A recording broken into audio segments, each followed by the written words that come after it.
সবুজ, ছুটির পর সচিবালয় ব্যস্ততা কেমন দেখছেন? প্রধানমন্ত্রীর আজ কি কি কর্মসূচি রয়েছে? সচিবালয়ে আজকে যেহেতু আজকে থেকে অফিস খুলেছে এবং নির্ধারিত সময়েই কর্মকর্তা কর্মচারীরা আসতে শুরু করেছেন। আসার পরে যেটি হয়, অনেকদিন বন্ধ ছিল, দীর্ঘ ছুটি, সে কারণে মূলত শুভেচ্ছা বিনিময়, ঈদের শুভেচ্ছা বিনিময় যেটি হয় সেটি হয়েছে এবং ঠিক 9টা 1 মিনিটেই প্রধানমন্ত্রী তারেক রহমান সচিবালয়ে ঢুকেছেন এবং তিনিও ঢুকে কর্মকর্তা কর্মচারীদের সঙ্গে মূলত শুভেচ্ছা বিনিময় করেন এবং 10টার দিকে কিছুক্ষণ আগে তিনি আন্তর্জাতিক মুদ্রা তহবিলের সঙ্গে একটি বৈঠক রয়েছে এশিয়া প্যাসিফিক অঞ্চলের।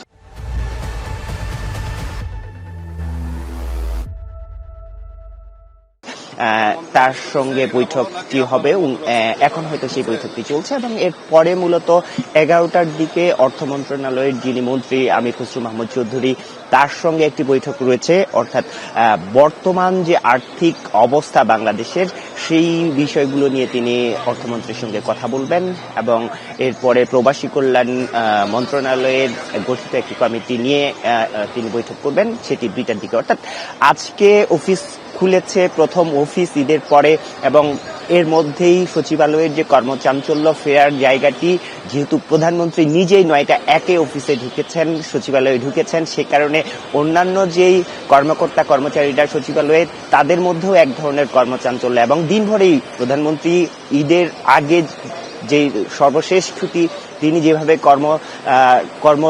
তার যে দিনভর কর্মব্যবস্থার মধ্য দিয়ে শেষ করেছেন, আজকে ঠিক একই রকম কর্মব্যস্ততা আমরা দেখতে পাচ্ছি। দিনভরই তার নানা ধরনের শিডিউল রয়েছে, মিটিং রয়েছে। মার্ফি। সবুজ, আপনাকে ধন্যবাদ জানাচ্ছি আমাদের সঙ্গে যুক্ত হওয়ার জন্য।